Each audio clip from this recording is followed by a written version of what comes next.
of Labor and Employment Relations.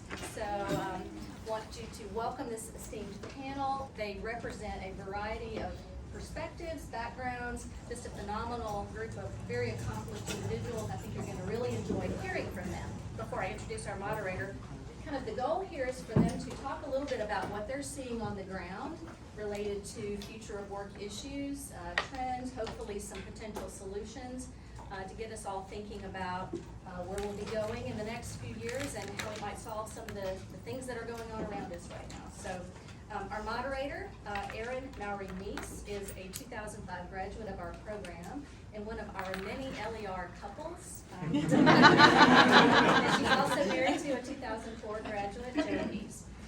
Erin also has her own consulting firm, teaches in our online program, and provides career consulting services to our online students. So Erin, I'll let you take it away from here. Awesome, thank you. It is such a pleasure to be here and be in this room that many of our alum here, in fact we were talking beforehand, it did not look this nice. This didn't exist. It was a computer lab. That was a computer lab. This was yard. This was what? Oh, that's what we were trying to figure out last night. What was the computer lab? So moderating panels is quite honestly probably one of my favorite things because we get to ask some of the questions that are on our minds and are floating out there and ask of people who are right in that space and asking from experts who really have some amazing perspective of it. So I have some questions prepared for them. We'll make sure that we also have time if there's questions from the group as well. But what I'd like to get started with is having each one of our panelists introduce themselves about a minute or so, just around you, your background. And then from there, we'll start stepping into some of those questions to talk a little bit more about the future of work. Sound like a plan? Sounds good. All right, Pat. Hey, hello everybody. I'm very happy to be here as the only non-alum on the panel, so I'm very honored. But after I did graduate from SIU Carbondale, realized that when getting my degree, the one thing I didn't want to do was what my degree was in. So I tried to figure that out for a year or so, making my mom very frustrated. Tested at the fire department. My grandfather was a Chicago firefighter here in Champaign, and I'm very fortunate, great career. And the one thing that I learned very early on, like my particular niche in the job, was the union movement, particularly firefighter union movement, and now working for all of labor. I got really involved at the local level, really engaged in local politics and pursuing legislation, collective bargaining, leading it for the Champaign firefighters. And I was fortunate enough to be able to go and lobby for the state firefighters union for 4 years. And then in 2008, I was elected as the president and got to advocate for 15,000 firefighters across the state. Great job, did that for about 12 years. And then in 2019, fortunate enough to go to the Illinois AFL-CIO. It's the State Federation of Labor. I hope most of you are aware of it. We represent 900,000 union members and 1,500 affiliates across the state. And the great thing about this job is not only get to work for firefighters, get to work for the broad spectrum of labor, people at all different levels, very diverse group of affiliates. So very glad to be here with you. It's awesome. Well, we don't want to follow that. I just peeked, by the way. Hi everybody, I am Dan Spaulding. I am a graduate of the class of 2000, which is insane to say. And I have had just a very fortunate set of opportunities across the HR spectrum. So I started my career interning at Dell Computer in the late 90s, early 2000s. I spent the first 7 years of my career there doing a mix between what we now call HR business partner work and functional COE work. My area of expertise is compensation and executive compensation, and started a lot of that at Dell.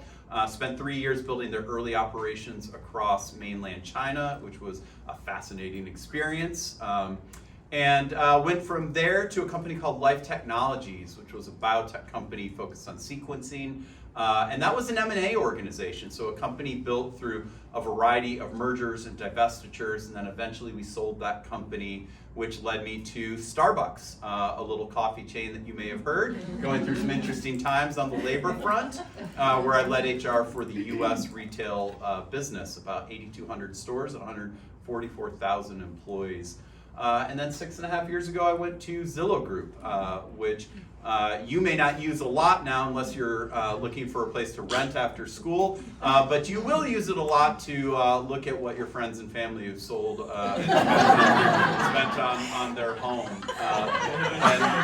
And have served as their chief people officer for the last 6.5 years, supporting our 6,500 employees across the U.S., Canada, and Serbia. So, Nice, great yeah. experience. Hi everyone, I'm Andrea Frohning, and I left the program literally in 1997, although my graduate date is a little bit later because I was one of those who didn't finish my tutorial when I'm supposed to. And but 1997, so for CJ in the room, you weren't even born yet, so I know, dinosaur present. But I joined Pepsi after leaving this program and had just a great set of experiences at Pepsi. They would relocate you lots of different places, so Denver, Salt Lake City, Albuquerque, New York. And then I had the opportunity to work at GE and then also at Hubbell Incorporated, which is a very diverse industrial manufacturing, and got really ingrained in lean processes. And my first CHRO role was at Crane Co., which was a multinational company, spent a ton of time international as well, and again, studied lean in Japan and a variety of places. And then moved to Charlotte, and so I live in Charlotte, North Carolina now, when I accepted the CHRO role for Snyder's Lance, snack food company. And talk about being a first-time experience where I talk about these mergers and acquisitions. I was usually on the end of acquiring companies, which is a lot of fun. Highly recommend that you have that experience. And then all of a sudden, Campbell Soup came in and said, we want to acquire you. So I found myself on the end of, oh, brother, now I'm getting the second package, right? But honestly, it was a really good perspective to have, and just being able to work through that in a changing control, executive comp standpoint, great experience. So now I am with Patterson Companies, and so I live in Charlotte and work in Minneapolis. That's my commute. So way before we were talking about pandemics or hybrid work locations, I had an amazing boss who allowed me to do this commute, between Charlotte and Minneapolis. And Patterson Companies is a sales distribution software company for the dental business and veterinarian business, and we're a Fortune 500 company, and I look forward to talking about some more experiences with you. Okay. Great.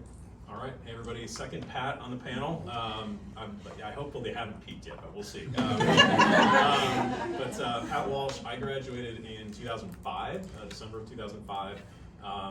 You came through, did my undergrad and grad at LEO like a lot of folks, was a psychology major, like still probably 60 or 70% of the students are figuring out, where you want to go with that career. But it's great to be here because the program I really credit to, opening up a lot of great opportunities for me, and really I try to stay involved, especially after moving back to the Chicago area. So graduated in 2005, did my internship with PepsiCo, full-time with PepsiCo, total time spent with PepsiCo about 14.5 or so years across multiple roles. Took one detour in the middle and worked for Yum Brands for a couple of years.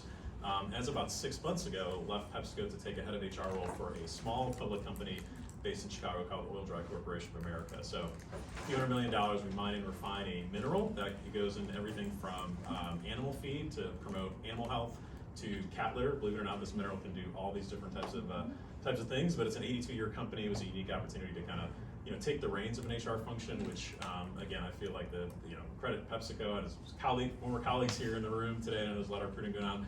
Great preparation, and the organizations that come through here and really kind of attract great talent. So so it's been a great experience. And when Dean Fulmer was talking about esteemed colleagues, I'm kind of like, did she talk about me? Because there's some really great accomplished people. It's a little bit surreal to be back at the school, because I still think of myself sometimes as somebody who left here not that long ago. Then I look in the mirror and see the gray hair, and I'm like, no, it's been a while.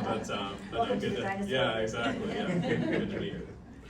Well, you're not the only one with gray hair, so you're in good company. Hi, everybody. I'm Allen Reid. Happy to be here with all of you. I've had a little bit different career and had a different career when I came here to what we used to affectionately call the Institute. Yeah. So there you go. It's changed a lot. But when I came here, I had come from a little bit different background. I was an accounting major when I was in college. So I started off doing accounting and just knew I wanted to be the CFO of some big organization. And so started off working at GE Capital and went through some of their finance and leadership development programs, and then joined their business development organization after that. and then decided, you know what, I think I want to see some different things. So then I went to law school, became an attorney, and was a mergers and acquisitions attorney. So, you know, my job was to, you know, help merge companies. We also did work with a lot of startups in the RTP, Research Triangle Park area. So a lot of biotech and infotech startups, taking them public, getting them listed on the stock exchanges. So, you know, I was way down into the weeds of how do I actually do this? Talking to founders, doing angel investing, all that sort of stuff. So that was really interesting and fascinating. But what I found is that as we were merging organizations, there was one question that really wasn't being asked. And the question is, well, how do you make an organization actually work? So you can put two things together, but that doesn't mean that you have a whole. And so, you know, started thinking about, you know, well, how can I get more into this subject of what does it mean to pull companies together and create cultures that actually work? And actually, one of my professors from law school said, hey, you need to go talk to, you know, some of my friends over at the Institute. And so I remember having conversations with Professor Leroy before I actually joined. I think you were the one that convinced me to come here, actually. Of course he did. Yes. So there I was. I you know, decided to jump off and do another career. Came here, got a great degree, left there, worked for Raytheon in several of their divisions. So I went out to their space division in California. Finished my career there as the head of HR for their largest division, which was about 15,000 employees, $9 billion in revenue, and global around the world. After they merged, and I recruited some folks here who were sitting in the audience while I was there. They went through a merger about 2 years ago, and I took that as an opportunity to say, okay, what do I want to do next? You know, life is full of opportunities. And lo and behold, an opportunity came up with my current company, Materion, which is a great company. They mine beryllium out of the ground, so they're vertically integrated. They mine beryllium, which is a really tough, lightweight metal. And if you've heard about the James Webb Telescope, that's taking all the great pictures, it's, you know, that beryllium and our minerals are on the telescope, and we did create the mirrors. So without what we do, there'd be no James Webb Telescope. So it's a really cool company, global. And just having a lot of fun being CHRO of that entity. So happy to be here again with all of you. It's really hard to think about the future of work without like the James Webb Telescope. James Webb, yeah. That's right. We'll all live on Mars one day. Right? I love it. Well, Cat litter. and cat litter. Well, Hey. I was just at a liquid feed symposium now, so we can talk. Yeah, about we already said that. that. So one of the things, so as I understand it, Dan, I'm totally gonna put you on the spot, but as I understand it, last night you made a couple of comments specifically around kind of the future of work, and the future of work being that it might not be necessarily all about a crystal ball. And so I would love to, like I said, put you on the spot. If you could just paraphrase and really share with the group a little bit more about that as we go ahead and start transitioning into our questions. Yeah. Last night I spoke about when I was a student going through recruiting. My pitch was that I wanted to be with a company that was future focused, which was kind of my way of rebelling against, won't name names, you know, the companies that were, you know, maybe a little focused on traditional manufacturing, that were recruiting quite heavily at the Institute. Thank you, Alan. You now got me back to saying the Institute. They yell at me every time about not saying the Institute. And the thing I've come to learn throughout my career is the stories that we tell about companies are kind of this revisionist hero story. Companies themselves aren't these future-focused entities. What they are is a collection of people working under an immense amount of stress, pressure, and what we do as HR and labor professionals is we help business leaders translate that stress and that nervousness that employees of all types bring to work every day into that kinetic energy that when companies harness it effectively, moves them forward and becomes that energy that helps them to build on what was done in the past to build for the future.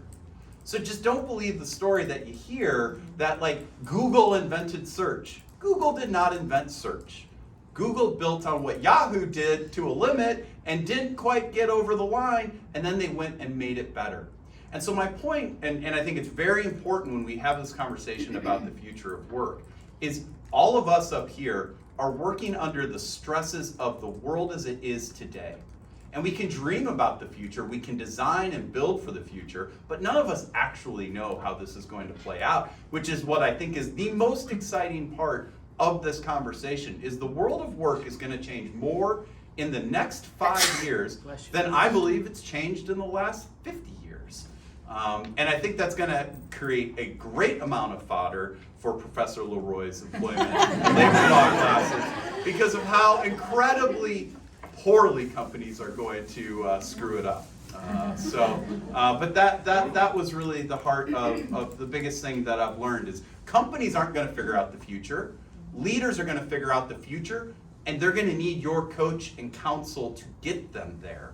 And that is the most amazing part of what we get to do as HR and labor professionals, by the way. It's not just something, because so much of the future sometimes has to be defined because employers don't get it right. And you have to find effective ways to support employees when they're not getting it right. Right. I mean, this right here and what we're living through, what we're working through is kind of the epitome of disruption, right? We've got compensation models that have worked for years that are being disrupted and just smashed into the ground. And we have situations happening in labor and movements that we haven't seen gain traction like they have in recent years that are just exploding right now. So it's just fascinating to really think about. So Alan, I'm going to start with you on this question. I'm going to work this way, okay? So one of the things, and I hear this, and in fact the group that I was even just with yesterday, everybody's asking for a crystal ball. They just want to know what's going to happen. Just tell me what's going to happen, because right now it's a hot mess, and I just need to know which direction I need to go in.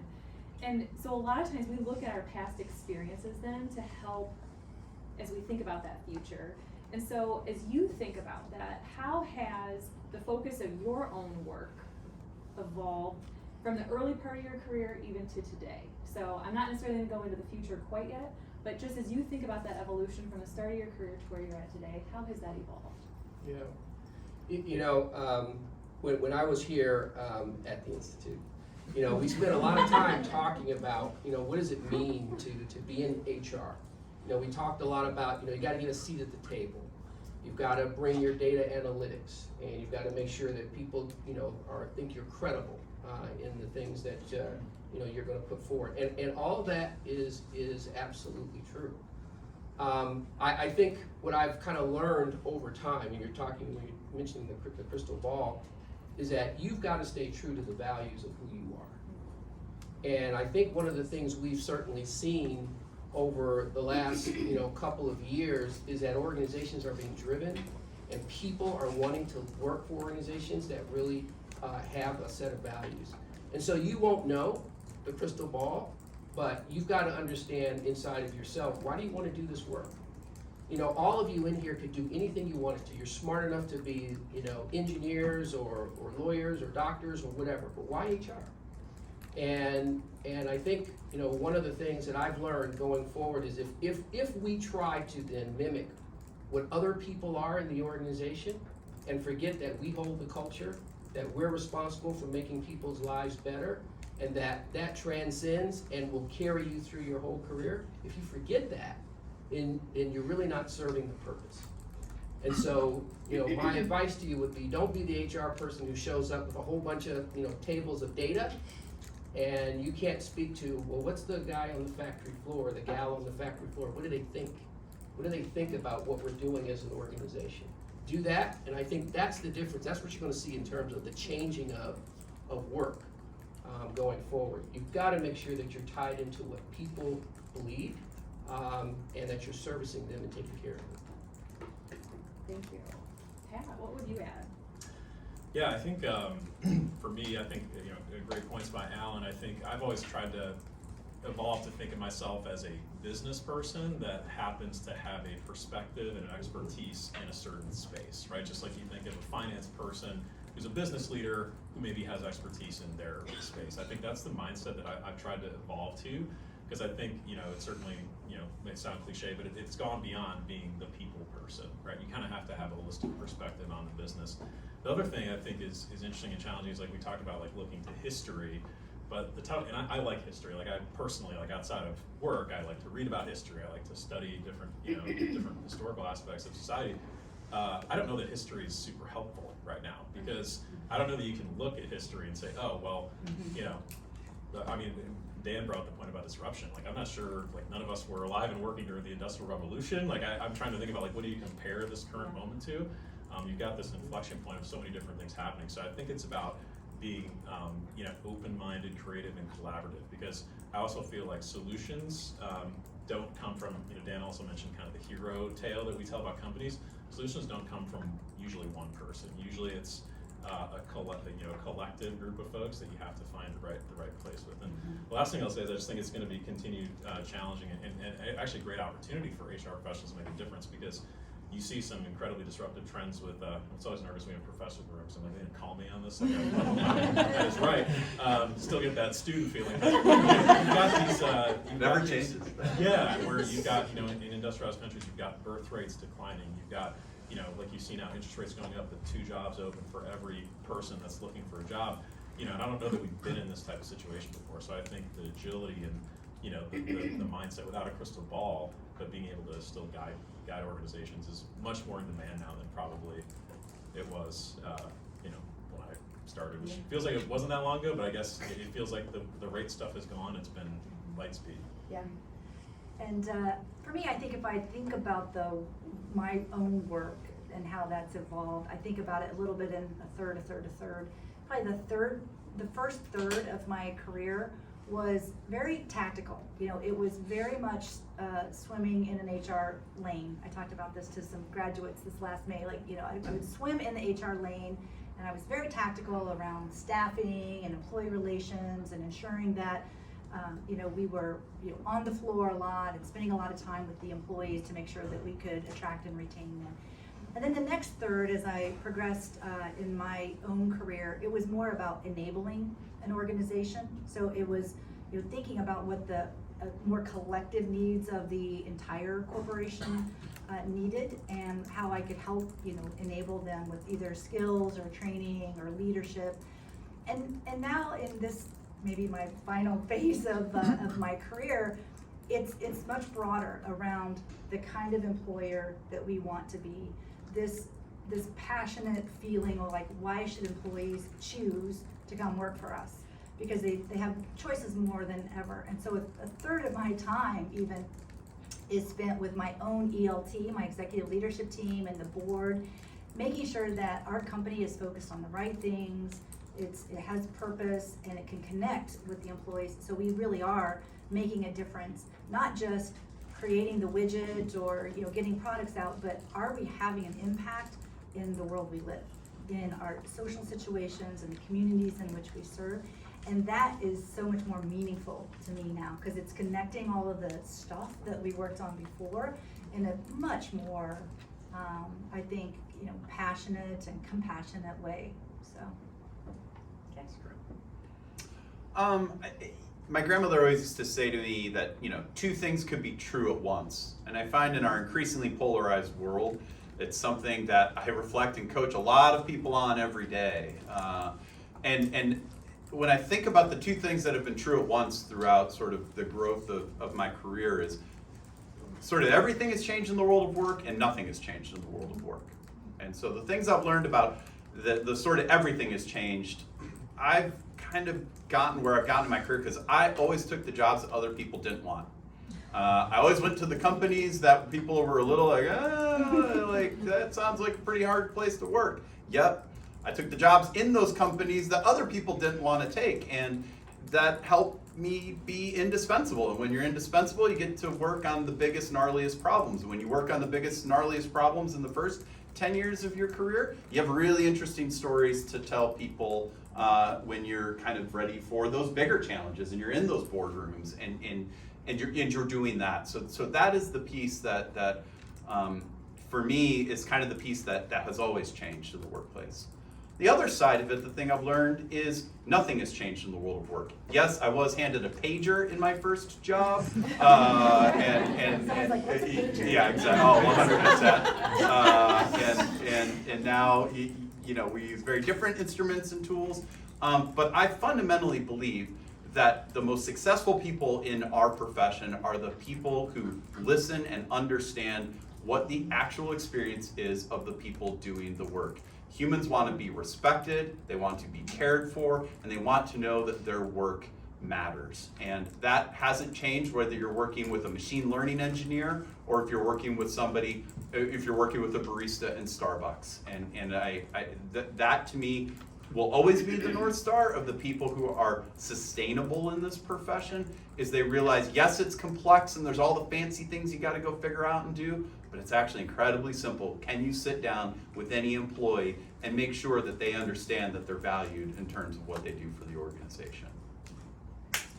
I'd offer this perspective because personally, my work has changed so dramatically. And I started as a line firefighter. Now I'm lucky enough to be a principal officer of all of the unions in the state of Illinois. But I'd offer the historical perspective this way, is measuring what we've seen we've been able to do as organized labor in the state of Illinois and the progress we've been able to make because of the policies that we fought for at the state level in regards to collective bargaining, protection for injured employees, retirement security. And then looking at what some other states that perhaps don't have as friendly labor General Assembly and elected officials, and the lack of progress that I've seen in other states. That's a perspective, like historically from labor, we can be really proud, I think, as to what we've done in Illinois versus what we've seen in other states, unfortunately. So. And we're gonna get into some more labor stuff. I cannot wait. I just so appreciate you being here because I think that this is a perspective that a lot of times we don't get the opportunity to really sit down and talk more about because they're, yes. I'm so excited. So one of the questions I want to make sure that we get to as well is really in thinking about just, you've already talked a little bit around how the world has changed and yet it hasn't changed. Our roles, kind of just even as our careers have evolved, those roles have changed somewhat too. What I'd love to hear, and Pat, I'm going to start with you and come this way, is really thinking about just how has the role of HR changed even in the time of your career so far? So we talked a little bit around getting that seat at the table. I remember, yes, we want that seat at the table, and yet it's the thing that was always ingrained into us, I feel.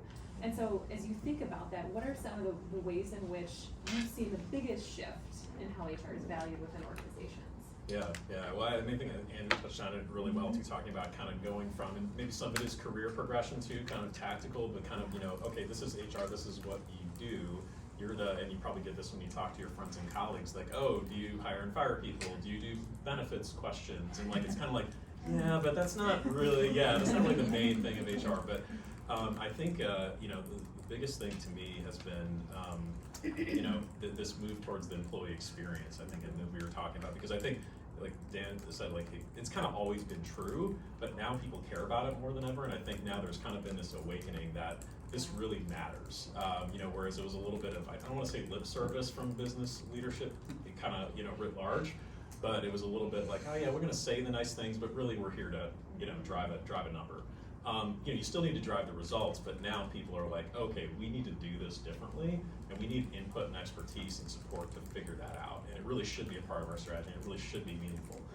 So I think in some ways, the pull has maybe never been greater, but I think then the pressure and the focus and the need for innovation and bringing creative ideas and collaboration has probably never been better. So I actually think HR has never been maybe more in the spotlight and more needed. And maybe never had a greater opportunity to make a big impact. Mm-hmm. Do we piggyback on that? Absolutely. So I'll be the first to admit, whenever I would hear that phrase, like, oh, HR wants a seat at the table, that was like fingernails on a chalkboard to me a little bit. However, it was primarily because folks, you already have a seat at the table. I appreciate the fact that 30 years ago, 40 years ago, HR didn't really exist. It was called personnel, and it was very much about, oh, welcome to the company, fill out this form, get your benefits. And so I get back then, that was not the seat at the table. But to people who were way before us and leaders, way beyond our time, they worked really hard to get that seat at the table. So that's why I always even now when a recruiter, an executive recruiter will call me and, talking to me about some fabulous role and the CEO really wants a business partner or a seat at the table, I'm like, yeah, no thanks. Because think about it, if that recruiter was going to be hiring a CFO or a general counsel or hiring a P&L leader, would they say that same phrase? No, they wouldn't. So we shouldn't allow that phrase to continue, because trust me, if a company is saying that they would really like for you to have a seat at the table, that means you already don't have a seat at the table. So move on, find someplace else, because there are so many employers out there who actually get exactly what you're talking about, the impact that you can have where you marry up the business side with this people element to make it really effective. And that is the fun part of being in these kinds of roles, because you do have that seat at the table. It's only yours to lose, and so what are you gonna do with it? And so to me, I feel like that's the most fascinating and cool part about right now, because we are there, we can have that conversation, we can guide, these decisions that we're making around what the hybrid workforce is going to look like. And I know we'll talk about that in a little bit, but we're there, like you're at the precipice. So now what do you want to do with that? So. Yeah, I think the biggest change for our profession is we're now mental health and public health professionals. Well, we did come from the institute. I said it last night. No pandemic classes here. No mental health classes here. But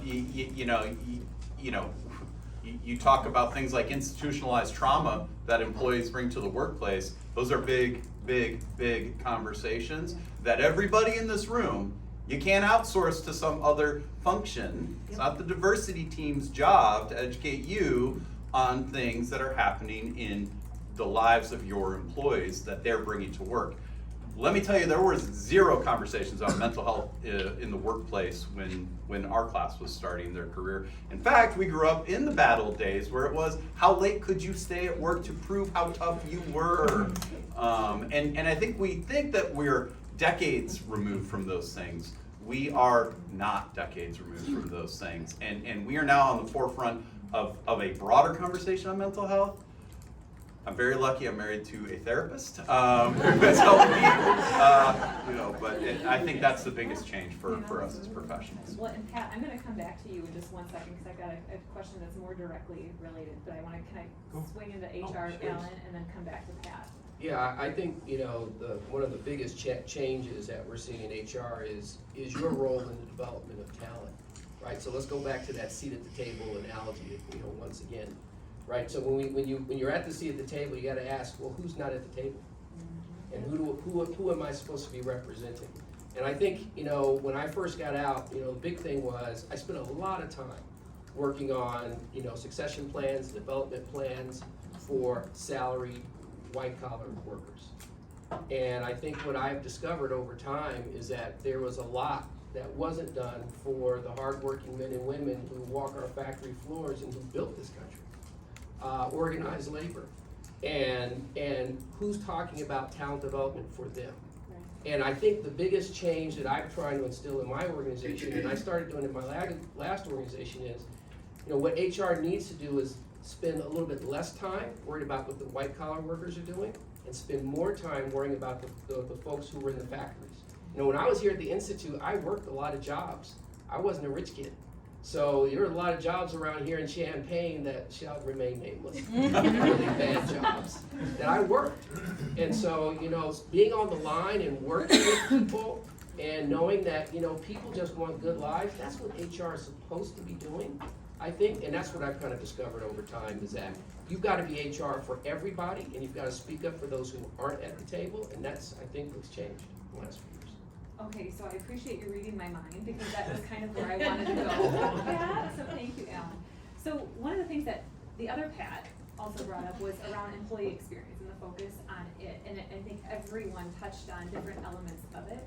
What I would love to have you share with us, and I'm totally putting you on the spot again here, is as you think about organizations that your members are part of, the ones who are doing this well, what are some of the things that they're doing in their organizations? How are their leaders working directly with their teams?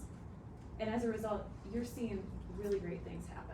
Well, I think you read my mind actually when you asked the question and hearing what my friends from HR, how they were responding. I think the examples here is it's people who are doing it right? The way they're thinking about their employees, the way they're approaching employee relations.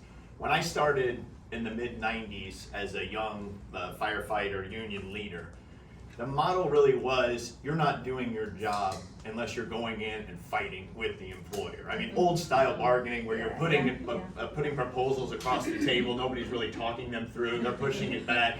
Maybe you'll end up in arbitration, maybe you'll come to a deal after a long protracted battle.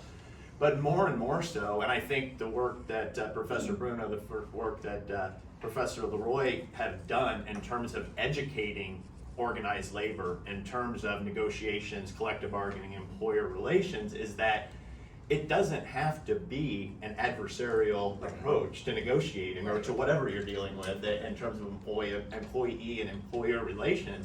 And anymore, we do a lot of education in conjunction with the university with our members. And the point that I always make when I'm talking about labor relations is that if you go buy a car from someone, do you want to go buy a car from your sworn enemy? Or do you want to go buy a car from a friend, right? So if you can develop that relationship with them, and understand you're going to have differences of perspective, but at the end of the day, you're working towards a common goal to be able to make sure that your employers are happy and being treated fairly, the job is getting done. I think more and more leaders are taking that approach. Now, there's always outliers. I'm sure there are not so great employers, probably not so great labor leaders that could use some more education here from the school. But in general, I see more and more people buying into taking a different approach and collaborating to get to an agreement. Well, and I think what's so important with that too is that you have all of these constraints happening in just the labor force altogether that are forcing some of these things, that in order to survive, we need to find a way to do this together. Overall, I remember my first role as a manager in a unionized plant, and I was back in Ohio, grew up in Northwest Ohio, family very big union leaders there, and my aunt had just become the first female business leader for the operating engineers in Northwest Ohio. And we were talking to one another one day, and I was telling her, because I was so frustrated, this particular plant did not have a good relationship. We were trying, and we were having a very difficult time, but I worked in places where we had a really good relationship. And I remember she and I talking one day, and she was sharing with me what it was like for her representing some of her members, and I was sharing with her what I was working through, and we looked at each other and we're like, we're kind of doing the same job. Yeah. Right. Why aren't we? Right. Yeah, and it was just, I think it was one of those eye-opening moments of we're on the same team. We want the same things in many ways. We're trying to get there perhaps in slightly different ways, but I think that's just, thank you. I get so excited about this stuff, I told you. So one of the things, I'm gonna start kind of shifting a little bit more into future of work and really in looking about the skills, the types of things that we think are going to be important, especially after going through the last couple of years. And so I would love to have you think about and share, and Andrea, I'm gonna start with you. As you look ahead to the future of work and the future of HR in particular, what are some of those skills and experiences? We've touched on some of these already, but what stands out to you specifically that I think would be most valuable for organizations? For HR leaders? Yes. I think, I'll say back in the day, a lot of times we had this indoctrination that we needed to be, on the floor, and you do. And I absolutely believe that whether you're in a manufacturing setting or a distribution setting or an office environment, HR had to be out, the term, go to Gemba, go to where real work actually happens. So, but the interesting thing is, how do you do that now if your workforce isn't on the floor? Now, there's always going to be this labor team members of hardworking frontline employees that have to be at a site, and you betcha that HR folks have got to be there and the leaders have got to be there. But if you do think about the office setting environment, how do you stay connected to your employees if there's no floor to walk, if you can't walk through? So you have to be extremely, innovative. You have to be extremely close to making sure that you are connected to what's going on with the business, what's going on with the employees, and that's hard to do if your workforce isn't there. You can't see their eyes. And so being able to be in tune, and there are leading indicators, lagging indicators that you'll have to watch and monitor and make sure that you are staying connected, so you do have that perspective, so you have a point of view, because that's the reason why you're at the company, to try to bring that point of view. The other thing that I would say about HR leaders, and I appreciate the fact that, unions are needed, particularly if the leaders aren't listening. So if your leaders are listening, you may or may not necessarily need to have, a strong union presence there. And so I think that the skills of the HR leaders are going to make sure that you are listening really well and taking actions and coming up with those ideas to ensure that, the leaders and the employees are connected. Yeah, I remember hearing an Adam Grant quote, I think it was, but it was around this: the scarcest resource is not time, it's not money, it's attention. Mm-hmm. And so, right to your point, it's, if we're not paying attention to that, then yes, we're missing so much of an opportunity. Wow, I think the most important underlying skill, but frankly, things that haven't changed, I think it was the most important underlying skill 25 years ago when I was getting started, is going to be adaptability to what is actually happening. To me, there are two big trends that as HR professionals, we have to realize are coming our way. One is the scarcity of labor. Declining birth rates, people opting out of the educational system, inequality and the outcomes of that, all of those things mean we're fighting for a smaller and smaller and smaller group of people out there. And then the piece that probably isn't something that you might relate to the future of work, but what social media has done over the last sort of 15 years has created this individual sort of curated world that we all live in. If I brought up everybody's Instagram in here, even Professor Leroy's, we would all see a different stream of things that we are consuming on a day-to-day basis. And when we talk about the future of work, I think we simplify it into, you're either going back to the office or you're remote. Like, no human wants to be remote. Like, we all want connection. And it's more the reality of how are we going to foster this connection. But I think the real challenge for us as HR professionals is the office was this vestige of yesteryear. You came to the office, the rules were on the wall, we all did what we were supposed to do, and that all benefited very differently the people who were in that office. That's all gone. The social media generation that is coming into the workforce now wants the office to meet their needs. That's the reason that they're going to go to the office, which is very hard for us who do benchmarking surveys to say, how do I treat you all the same? That's not what your employees want. That is what is making the conversation about equity and inclusion in our workplaces a very complicated conversation, because our employees all want and need different things out of work. And so how we adapt to that, how we innovate around that, how we realize that these things are true, whether we want them to be true or not in our workplaces, that's the complexity that we're going to have to continue to manage. So I go right back to the beginning. It's not like there's perfect answers to those things. It's how do you adapt to those challenges and take the time to understand those challenges from everybody that's impacted by those challenges. Yeah, well, and I'm going to take a detour on this because I want to look at it from a labor perspective, because we've talked about this remote, we've talked about this hybrid workforce too. What are you seeing from your side? How is this impacting your members today, and even how you work, how you represent your members? Yeah, so it's really a common theme to the previous responses in regards to, we're talking about offices and probably a traditional path to get there, going through a university, graduating, and then going into the job market. a lot of the people that we represent, that's not necessarily the path. And one of the things I don't think we do particularly well as a country and state, locally, is create awareness and promote other types of occupations that can create great middle class lives and raise families and send children to school. And so what we're seeing at the level, particularly the building and construction trade, we're seeing it in the public sector, fire, police. When I started the Champaign Fire Department, 500 people showed up to an auditorium on campus and tested. I think now if they get 60, 70, and it's a great job, right? With a great career and a good retirement. So at the building and construction trades, I visited one in East St. Louis last week. One of the trades said literally anyone who will walk through the door and commit to working, we will put into our apprenticeship program, regardless of how they score on a test, and try to upskill them through the apprenticeship program.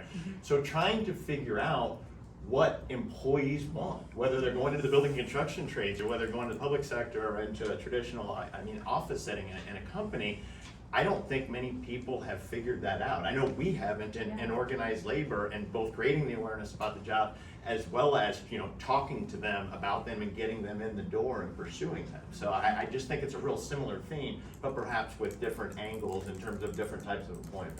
Right. Well, Yeah. and I think you're bringing up such a critical point too, where as I even think about our own family, we've adjusted how we've talked about what happens after high school with our own kids, because there isn't one path, and it's so disruptive. As I think about even what was put into my head in graduating from high school, like you're gonna be the first person that's going through college in the family, and that just isn't the same. It isn't the same thing that we're necessarily asking of our children these days. I was just, the engagement I was just at yesterday, they were talking about more than 100,000 open truck driver roles every single year being added. And there's some amazing careers that can be had in all of these. And so I think it is very fascinating, but we've created such a tiny little lens that's individually curated now. I love that phrase, to just one way of being, that it's how do we kind of open up that lens a little bit more? Alan. I think, Pat, you started, I think you're talking exactly about what we should be talking about in this country, which is, and actually around the world. So when we think about the things that HR people need to do coming out and skill sets you need, the ability to create programs and talent development programs for everyone, I think is really, really important. Apprenticeships are key. We don't have enough labor to fill all the jobs. And if you look at the trends, more and more, I think what we're realizing, especially in this country, is that we need to be bringing more jobs back from overseas, and we need people who are going to be able and trained to take on those jobs. The whole student debt crisis, we've told everyone you have to go to college without really understanding that there's a lot of ways to create great, good paying jobs for a lot of people and for middle class families. And so I think the HR professionals, what you really want is the ability, how do I get the skill sets on how do I develop programs, develop talent development programs for our workforces at all levels. I think the second thing is, the second skill set is organizational effectiveness, because I remember having a conversation here at the Institute where, we were told that in 20 years, HR will not exist as a profession. We will work our way out of a job. I wish they would hurry up. Because we're going to, right, well, it didn't happen. Because we're going to train all of our supervisors to really be good HR people. They'll understand culture, they'll take care of the people, they will embrace the people, they will create programs for the people, and here we are 20 years later. And in the last 2 years, what we figured out is that culture matters. And so as we're sitting around as leadership teams of our various companies, people are asking, who's in charge of culture? Well, I guess that's us, right? And so, we need the skill sets as HR professionals that, how do I create a great culture? What does that look like? What are the elements? How do I walk into a factory or an office building? Whether we're white collar workers or blue collar workers, how do I create this environment that people really want to be in and feel nourished in as a workplace? And so I think that's kind of we don't talk about it much because it feels squishy, right? And we all want to do the hard analytics, but But there's nobody doing that. And what workers have told us since this pandemic is that we want somebody who's doing that. We want companies that think that's valuable. So that's us. Yeah, I'll try to be brief because I think you all have made great, insightful comments. I think for me, the workforce development piece is huge. I think there was I still have this article or a paper. It was terrifying to me to read it. And every once in a while, it kind of snaps me back into the mode of like, hey, this is a serious issue. It was from the Conference Board in late 2020, an economic paper, and they showed a chart that had the percentage of the workforce that is getting 4-year degrees, and it's going up. Meanwhile, you have a shrinking workforce. So, you know, and that's not a knock on degrees, right? I'd be hypocrite if I blasted degrees. But at the same time, we do put people in a box, and so you go to a 4-year degree, we teach people, yeah, it's not, you know, you didn't go to college to be an HVAC technician or a truck driver, right? But those are good jobs, they're well-paying jobs, and we don't have enough folks to do that. So I think having the ear for that, we have a facility in Mississippi. We have five plants in the U.S., 1 in Canada. We have a facility in Mississippi. Our HR manager is on the county development board there, and we're trying to work with community colleges and trade schools to say, can we, you know, work with you on a program that will help people learn the skills that we want to come into our facility.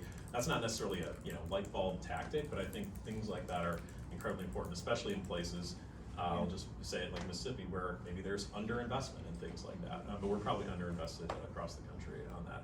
The last thing I'll say, and it's not a new skill either, I think is listening, which is super basic, but I think when you think about listening, the link to me is that value proposition that you're creating. Because of all these external forces you got, because I think the other thing is, you know, people talk about the gig economy. I like to think about like the entrepreneurial economy. The barrier to being an entrepreneur has like never been lower.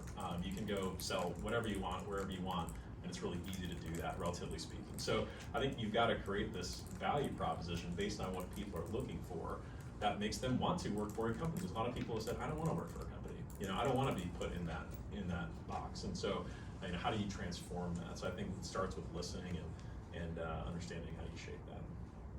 Absolutely.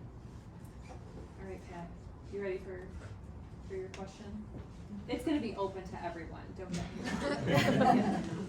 So, Pat, so we all know collective bargaining is changing rapidly by the day, by the news headline, really. So how do you see the current organizing climate impacting our organizations in the future? And what is going to be most important for leaders to know and understand? Yeah, so in regards to collective bargaining and organizing, what we're seeing today, and like I mentioned previously, we're very fortunate here in Illinois. Collective bargaining and organizing is alive and well due to the work that we've been able to do in enacting state policy to support it. And the traditional types of jobs that you would think about collective bargaining, police, fire, teachers, you know, building and construction trades in the private sector, it looks similar to what it's been in the past. I believe some of the topics that they are talking about today, you think about collective bargaining, you think about unions putting proposals about pay and benefits and the traditional types of things. But I think the types of topics that people are negotiating over, and I'll use teachers as an example right now. I mean, one of the main focuses on safe classroom sizes and safety in the classroom, make sure we have healthy classrooms. I see teachers right now putting proposals over the cleanliness and the health of the school system. I mean, are there emissions? And we're talking, you know, we just passed a big energy bill that's gonna have all kinds of dollars to be able to invest in public schools for solar and make sure that our classrooms are healthier. So that's in the traditional set of bargaining. But as a friend here talked about, we have this whole new area and occupations that have never been unionized, and it's exploding. We've got the baristas at Starbucks organizing into unions. We have Amazon workers. We have the emerging cannabis industry in Illinois, and you're seeing across the country. They don't know anything about that. Super excited about that. But, you know, in some ways, we have organized labor and the unions leading those efforts. But in many cases, we've got young workers saying, hey, get out of the way. We want to do this ourselves. We know what our young employees want. And so our job is to figure out how to support them in those efforts. We created the environment where they can do it, but so many of them, I mean, just from a grassroots saying, hey, this job, we're not being treated fairly and we want to do better. And what they're talking about is certainly, you know, everybody wants to make a little bit more money, but they're talking about dignity in work, being fair to where you have an expected work schedule, so you can, manage your child care and arrange for transportation to work. So the things that people are focusing on, both I think in the existing traditional bargaining as well as that new emerging market that's being developed, I think it's just expanding the topics that people are focusing on. Well, and yes, and I read an article, might have been about a month ago, speaking exactly to a lot of the grassroots organizing that's happening right now of the get out of the way, we've got this, but getting the ability to organize, so organizing a site, and then when I get to the table, now finding an opportunity to partner with the established organizations like AFL-CIO and others, and whether it's SEIU, whether it's AFSCME and others, which I thought was just particularly fascinating. So is that something too, even that you've seen to some extent? Yeah, absolutely. I mean, in the cases where workers are leading the way, I'm of the belief that we shouldn't prohibit them from moving forward. We should figure out how to support them and lift them up in those efforts. So yeah, that's absolutely happening. But one thing that I think a lot of people don't know about organized labor, and I'll use the pandemic as an example.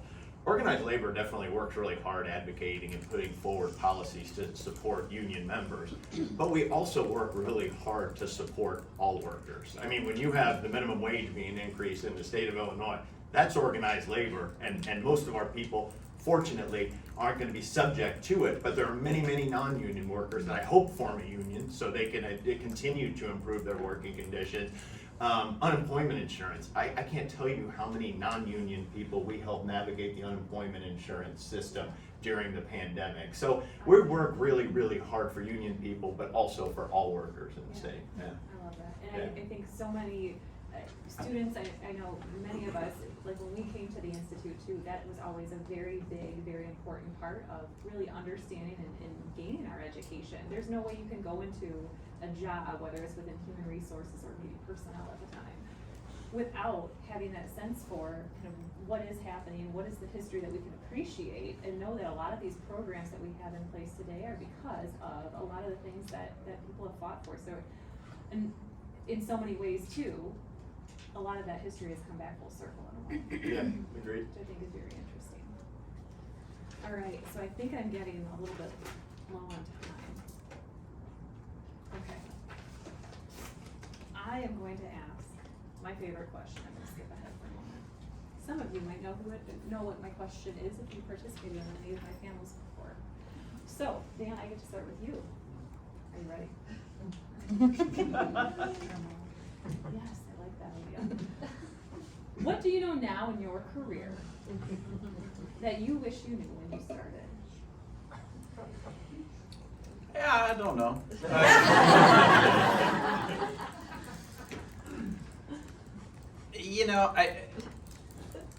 I guess I think it's not going to go the way you think it's going to go or the way you want it to go, and how you react to that and how you capitalize on that is going to be the thing that determines whether you have a long career or whether you have a short career in this profession.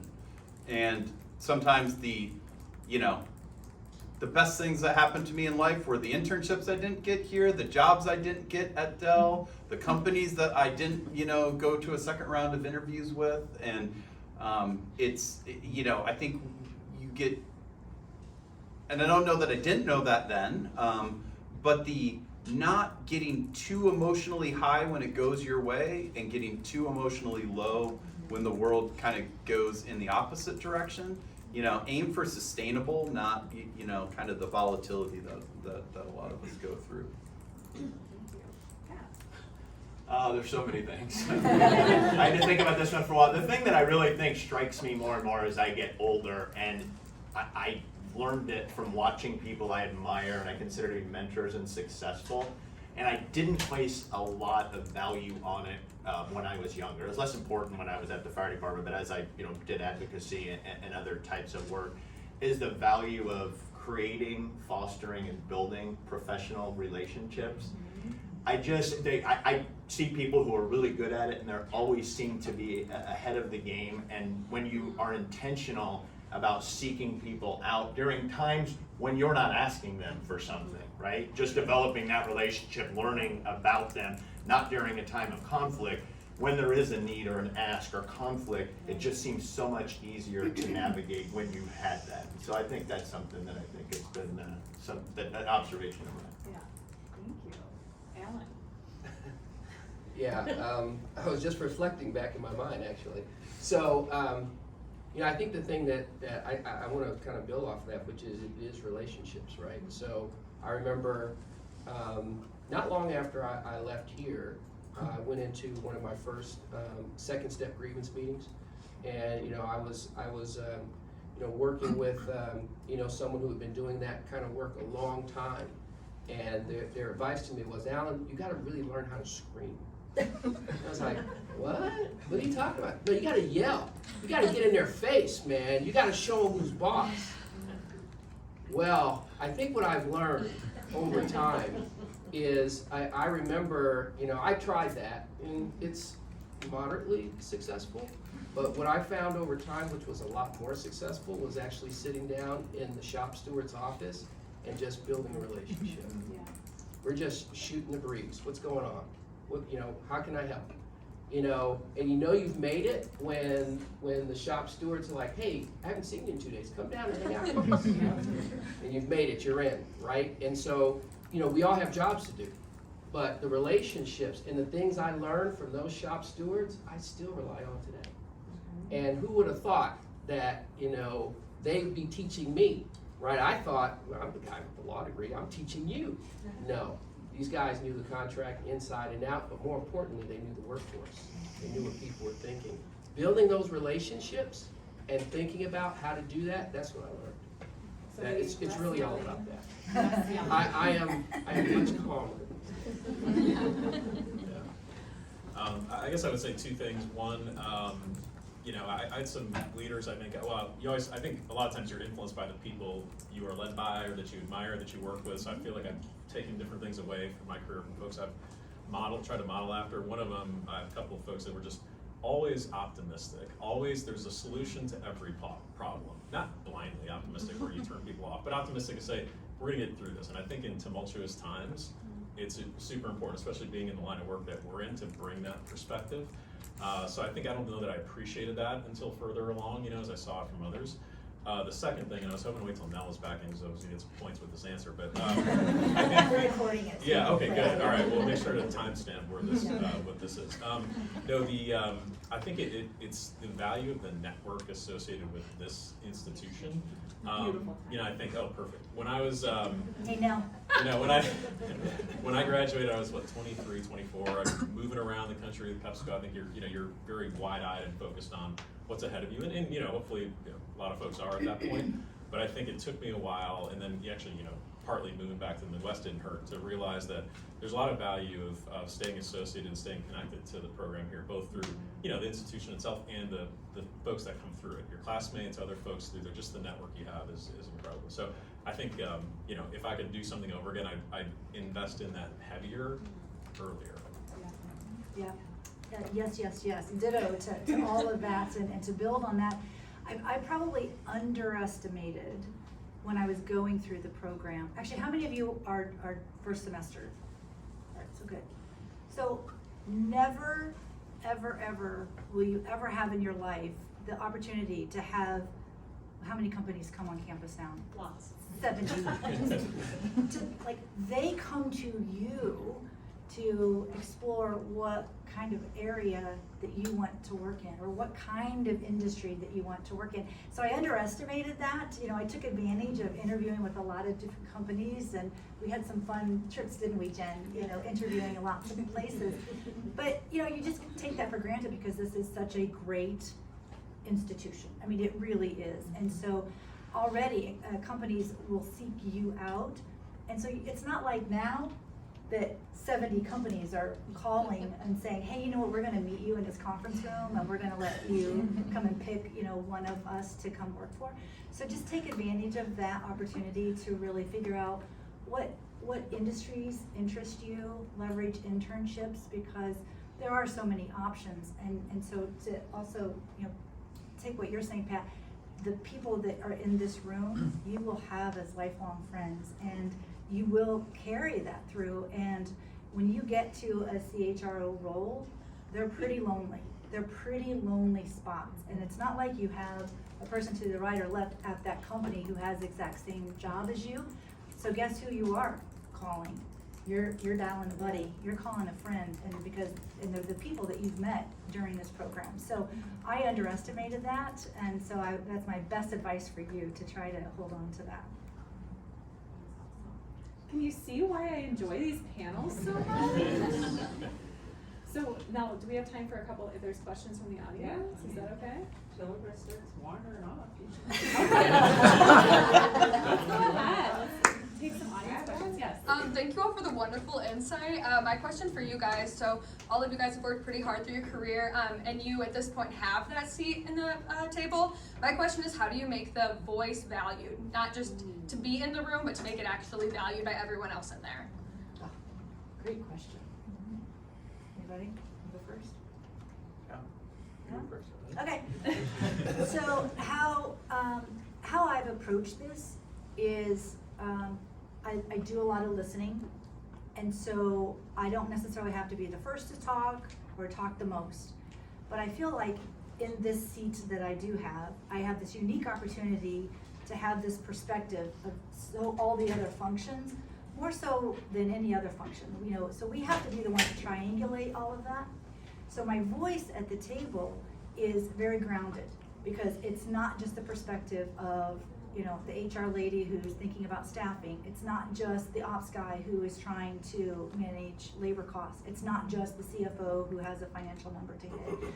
So because I'm at that table and I've been able to have, you know, this great view of the company, my voice is impactful because it's really grounded in all of those areas. So that's how I make it work. Thank you. Yeah. Yeah, please. So I just have to give a plug to Professor Weaver's class, because you guys are talking about workforce planning, partnerships in Mississippi with community colleges, etc.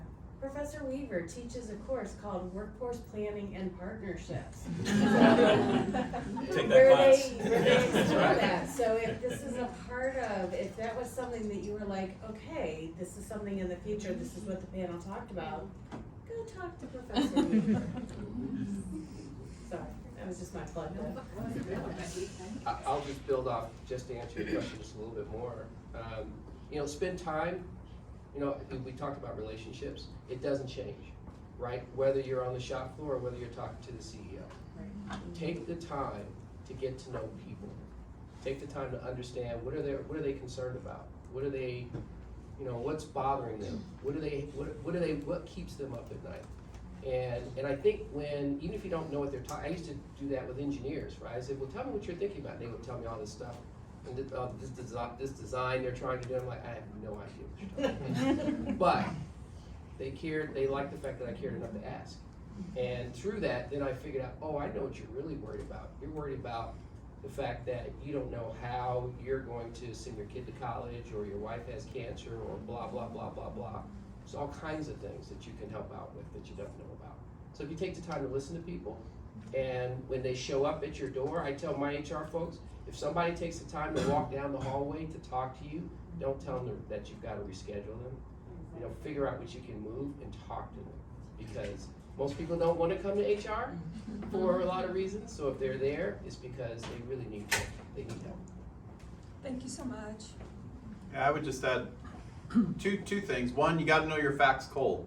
So if you're sitting at that table and somebody has a question about something in HR, you better pay attention to Professor Leroy's class. You better understand your manufacturing numbers. You better understand your headcount plan.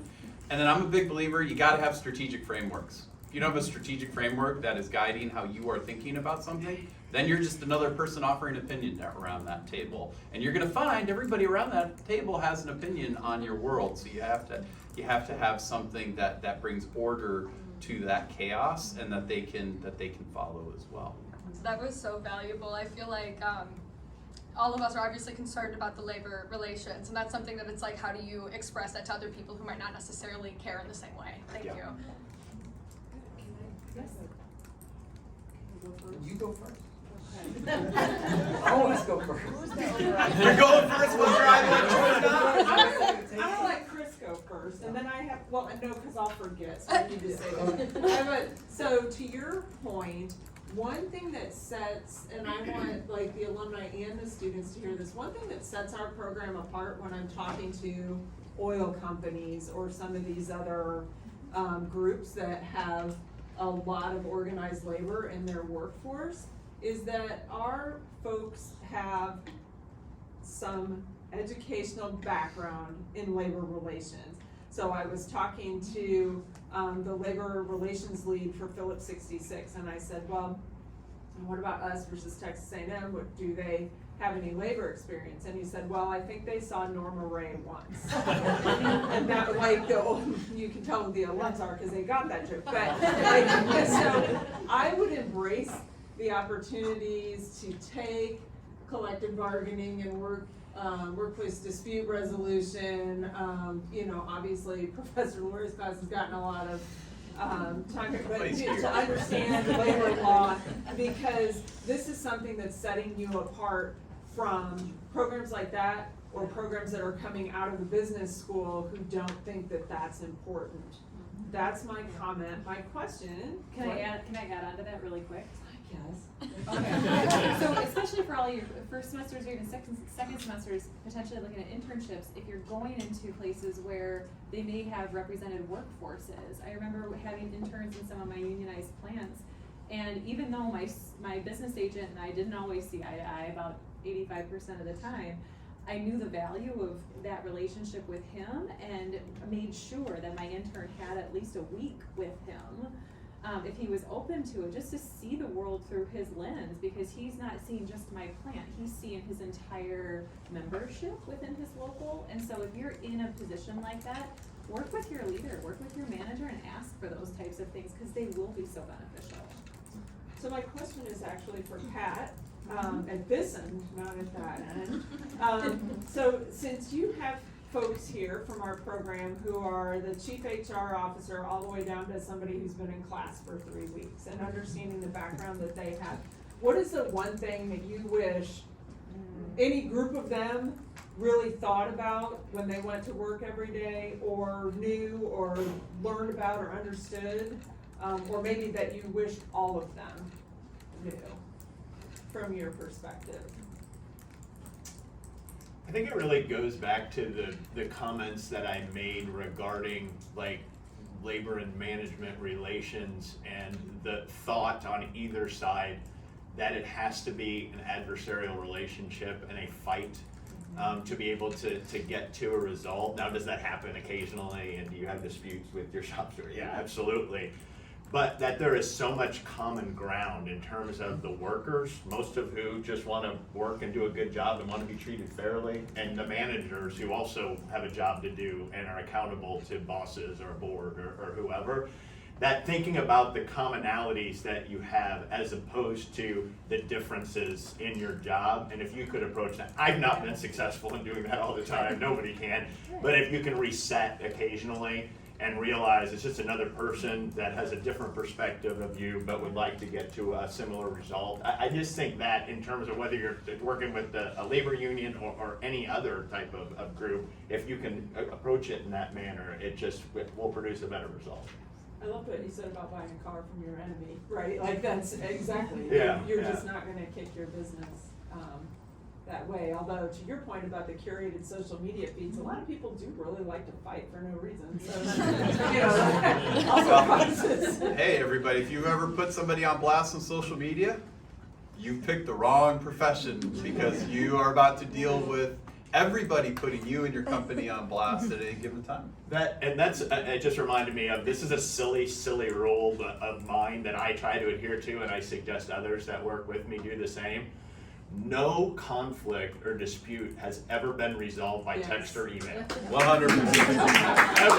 In the history of it's only escalated and elevated, right? And you just stop and you pick up the phone, or you go to an office and have a conversation. Thank you. Now, That was just all a big lead up to Mr. Chris Jekyll's question. Why, phew. Do you remember what it was? I feel like I'm on the spot. Well, first off, thanks so much for being here. I mean, I think this speaks tremendously to this program. We get to come back and have really great dialogue. And so really big thank you to the moderator and the panelists. My question is just about sort of the overall toolbox of the future of work and that agile employee. And I can just speak from my own experience at Boeing. A lot of our leaders, have a really solid HR foundation, but there is a sort of expertise, or, I feel like I've heard a lot of them in just town hall settings talk about, that cross-functional mentor that they had 5, 10, 15, 20 years ago, or maybe at a previous company that helped them think about things differently, almost like an HR plus. And so I guess I would ask all of you, can you, was there an experience or a discipline or, just maybe someone in finance or my situation, our legal department, like who really influenced the way that you think about HR differently, that you think adds some extra value to your leadership? Awesome question. Is that okay now?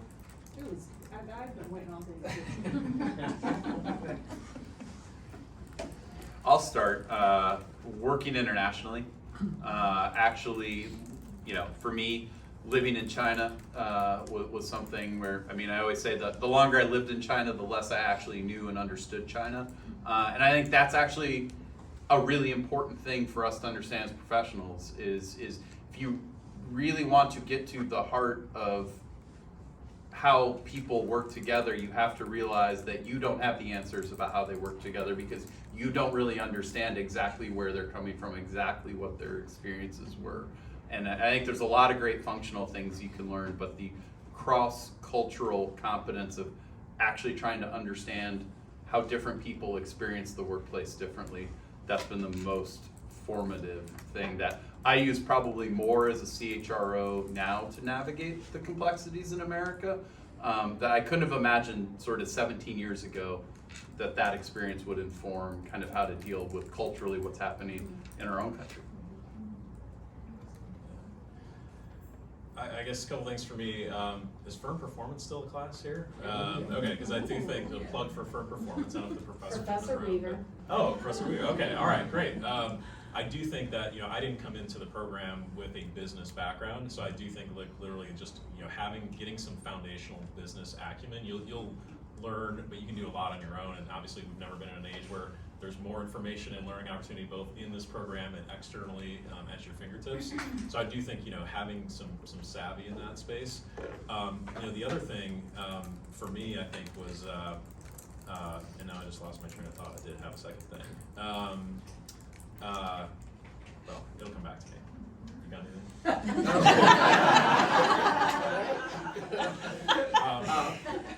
But I do think that the business piece, it's kind of, again, sounds a little bit cliche, but I think you have to be able to, speak in a way that connects with business leaders.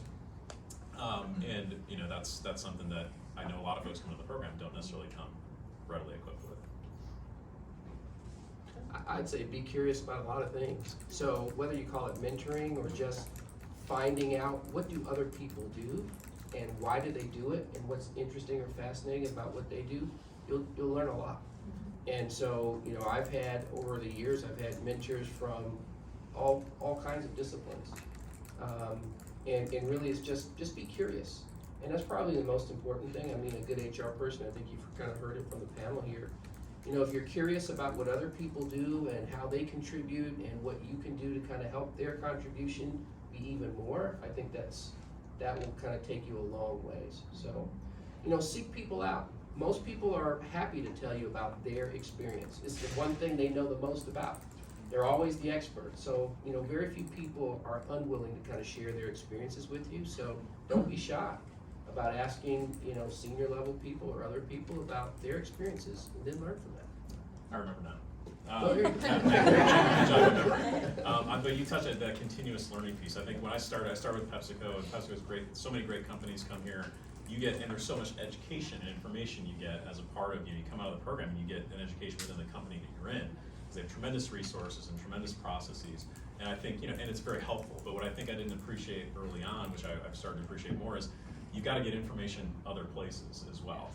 You've got to break that barrier. And again, so I would say, read, as much as you can about the industry, about space. Find folks to Alan's point that can give you a different perspective. I think I look back at my early career, and again, you're kind of cutting your teeth a little bit, so maybe that's natural, but you're very focused on your world that's around you, the four walls that are around you. But I think there's nothing that says you can't start, continuing to expose yourself to bigger, kind of outside thoughts, so you don't get siloed in wherever you are. Because every company, no matter how great they are, I think, has a way of doing things, has a way of thinking that's generally probably more homogenous than it is different. And how do you bring that perspective that breaks that a little bit? Michael has something here. Yeah. Did you have something? You look like you're ready to go. My name came up once or twice. Maybe it's a closer or whatever, but I can't resist the moment. In 1994, our then director, Pete Frohning, basically forced me into being the chair of the admissions committee. There's no other faculty member with, I was the easiest person to ask. Your arms Say still that. twisted. And it really is quite a moment to see my friends and former students here, whom I had some voted, we had committee meetings. In some cases, I had the pleasure of meeting personally, and I'm looking at people in the third and fourth row of the same thing. And for many years, I was like, Pete, it's time for me to get off this. He said, no, it's not.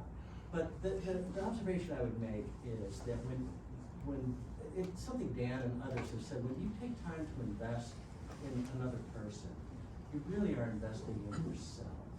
And so this is really a moment, we have this wonderful moment of new leadership, but I'm reminded of the man who hired me, studied 50 and 60-year-old men who all of a sudden were thrown out of work. And most of their problems were not financial, they were attachment issues. And they had tremendous problems with alcohol and marital disruption or divorce. And so over these many years, my reason for being here has changed. It was like, I have baby twins, I gotta make a living, to I need to be attached. And so it's a wonderful coming of full circle, and I just feel a sense of wholeness and completeness. I just have to say, watching Becky and Mel, you were across here, but to see the reactions, it fills us with joy. And in your own way, I hope you can all sort of take it is an HR story, but it is a human connection story. So I'm just grateful for that. That was good.